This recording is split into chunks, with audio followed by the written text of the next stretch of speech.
Attamoltan sagantaan keenya eegale kan har'aaf qixeessineen Al-Shabaab daangaa Itoophiyaa fi Soomaaliyaa irratti haleellaa raawwachuu ajjechaa tolee irratti qorannoon walabaa akka godhamu Amnesty International gaafachuu qorataa dhaabichaa dubbisneerra. መንግስት ህዝቡን የመጠበቅ ወይም ደግሞ mootummaan mirga lammiilee eegsisuuf dirqama qaba. Lammiileen nagaadhaan jiraachuuf mirga guutuu argachuu qabu. Waamichi keenya jalqabaa isa kana. Dhimma namicha dhukkubsataan fayyisa jedhee birrii 200 siqu fudhate to'atamuu irratti poolisii dubbisneerra. duraan dursee qarshii 4,000 walii galaniiti qarshii 4,000 kana irraa fudhatamii dhamaa dhuunfaa Girmaa Darrabaa jedhamurra ergarraa fudhatee booda yoo obboleessi kee fayyee qarshii siin jenne namummoo dabaltaa jedhanii walii galu. Saganticha Firaa'ol Balaa isinii dhiyeessa nu waliin tura.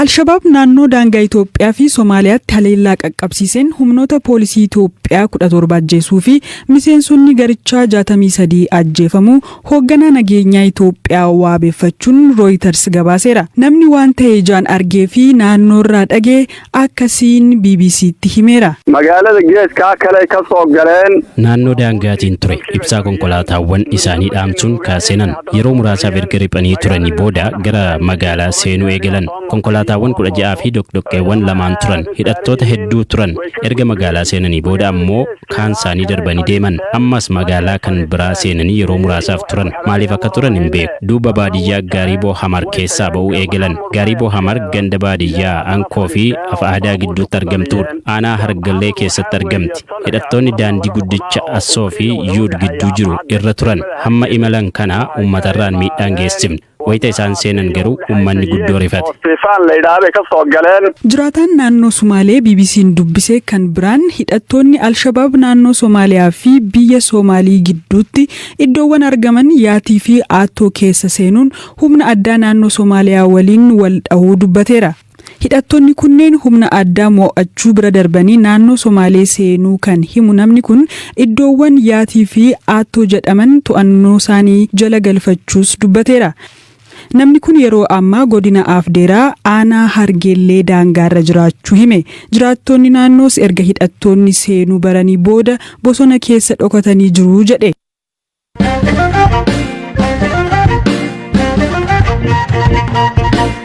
Ajjechaa naannoo Oromiyaa godina Wallagga Lixaa aanaa Gimbii ganda toleetti gaafa waxabajjii 18 bara 2022 dhalattoota saba Amaaraa 400 ta'an irratti raawwatame ilaalchisuun mootummaan Itoophiyaa qorannoo walabaa akka gaggeessuuf Amnesty International gaafate. Mootummaan Itoophiyaa opereeshinii waraanaan dhaadachuurra darbee qaamolee uummata nagaa gaaga'aa jiran sakatta'ee seeraan gaafachuu qabaa jedhan.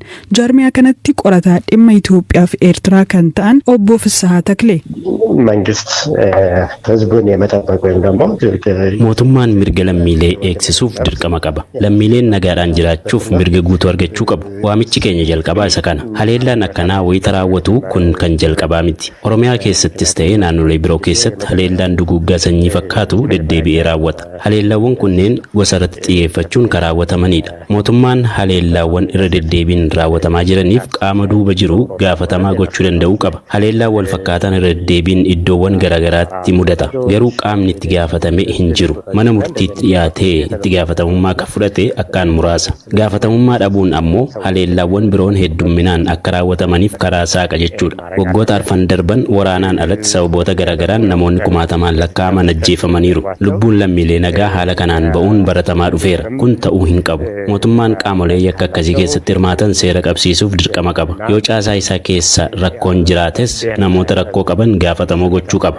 Akka gabaasa kana keessatti eerretti sa'aatii 5 walitti fufiinsaan wayita haleellaan raawwatu qaamoleen nageenyaa mootummaa hin birmanneef namoonni rakkoo akkasii keessaa qabanis gaafatamuu qabu kan jedhudha gaaffiin keenya. Mootummaan yeroo baay'ee qaama haleellaa raawwatu nageenya uummataa booressu irratti duuluun balleessuuf akka hojjetu ibsu malee bu'aan qabatamaatti agarsiise hin jiru kan jedhan obbo Fissahaa Taklee mootummaan tarkaanfii bu'aa buusu fudhachuu qabaa jedhan. ያው እንግዲህ መንግስት በየጊዜው የሚለው ነገር አለ ኦሮሚያ ውስጥ ያለውን እንደዚህ ለማጥፋት እንደዚህ ለማድረግ mootummaan irra deddeebiin waan jedhu qaba. Qaama hidhatee Oromiyaa keessa jiru ji'a tokko ji'a sadii keessatti balleessina jechuun duulli ni geggeeffama. Garuu yeroo bu'aa buusan hin arginu. Kanaafuu tarkaanfii bu'aa qabatamaa fidu fudhachuu qabu. Adeemsa seeraa karaa hordofeen jechuudha. Haleellaan lammiilee nagaarra akka hin geenye gaachana ta'uufii qabu. Mootummaan itti gaafatamummaa isaa ba'uu qabaadha. Ummati biyya tokkoo nageenya isaaf mootummaa abdateeti ka jiraatu. Mootummaanis waadaa qaba. Kun garuu hojiirra oolaa akka hin jirre argina.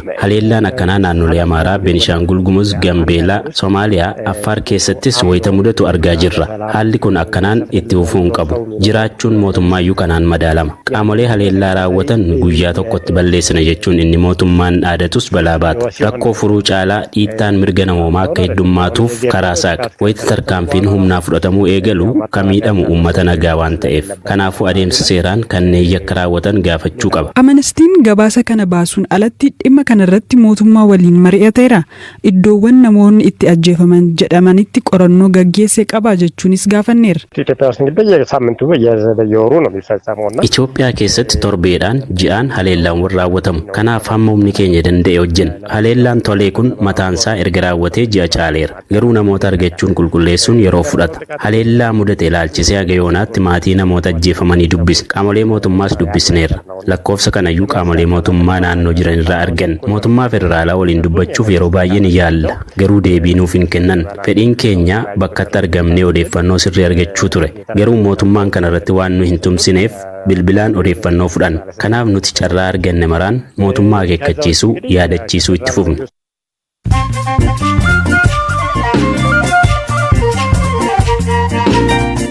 Odeessaalee gaggabaabottan darba Tigraayitti gaazexeessitoonni 5 himannaan umrii guutuu fi du'aa irratti dhiyaate akka gadhiifamaniif gareen gaazexeessitootaaf falmu CBJ'n gaafate. Akka maddeen CBJ himanitti gaazexeessitoonni Maqaleetti hidhamanii jiran mootummaa federaalaa fi paartii badhaadhinaa wajjin hojjetaniiru jedhamanii aangoota naannichaatiin himataman. Raashiyaan boba'aa gara Awurooppaatti erguu addaan kuttee deebistee bante. Waraana Raashiyaan Yuukireen keessatti gaggeessaa jirtuun qoqqobbii Raashiyaarra kaa'ame haaloo ba'uuf Raashiyaan ujummoo boba'aa cuftee jechuun gamtaan Awurooppaa himataa ture. Feestivaala kormaa sangaa fiigsuu Speen irratti namootni hirmaatan 3 du'an. Feestivaala namoonni kumaatamaan irratti hirmaatan kanarratti namoonni kormaawwan karaa dhibbaa irratti gadi dhiifaman jalaa baqachuuf fiigu.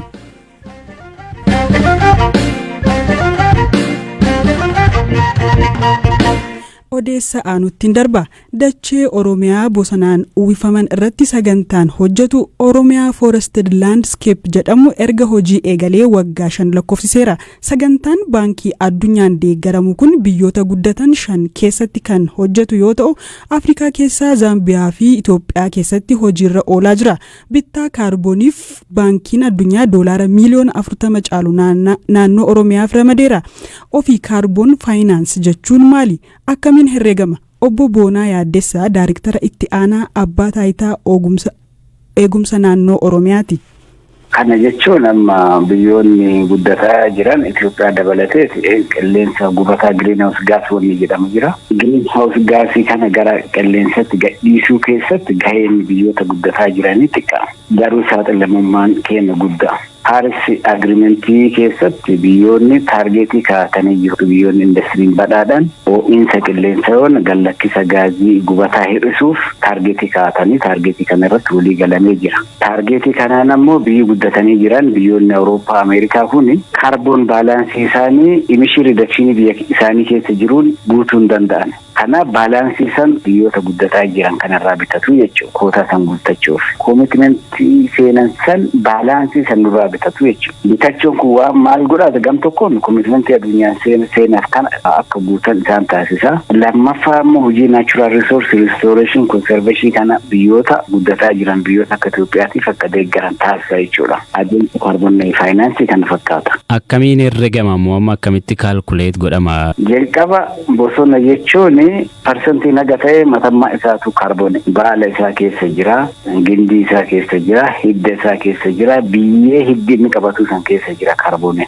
Kanaaf bosonni sun dura kaarbooni isaa meeqa, kaarboon istookii meeqa isaa ka jedhu qoratama. Kunuunsuun ammoo hagam kaarboon istookiin isaa dabalee ka jedhu ilaallama. Akkasi kaalkuleet ta'eeti beezlaayiniin isaa hojjetame, inventariin isaa hojjetameeti sirna MRV jedhamu jira. Monitoring, reporting and verification. Inni kun istaandardii gara biyyoota IPCC Intergovernmental Panel for the Climate Change ka jedhamu akka addunyaatti teknikii kanaan qaama sadaffaatiin verify ta'een boodatti hammi kaarboonii sababa kunuunsaa fi eegumsa bosonaatiin argame suni gabaaf oola jechuudha.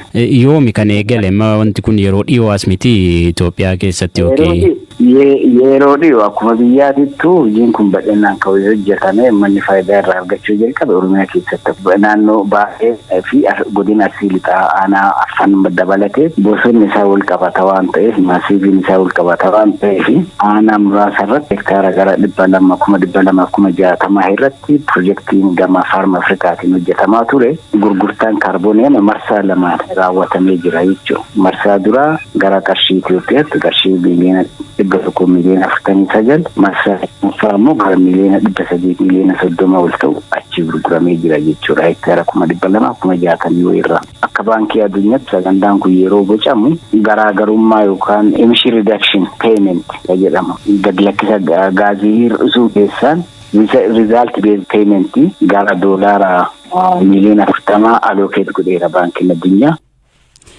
Odeessa dhumaan aanaa warra jaarsootti namichi dhukkubsataan fayyisaa jechuun birrii 200,000tti siqu fudhatee poolisiin to'atame.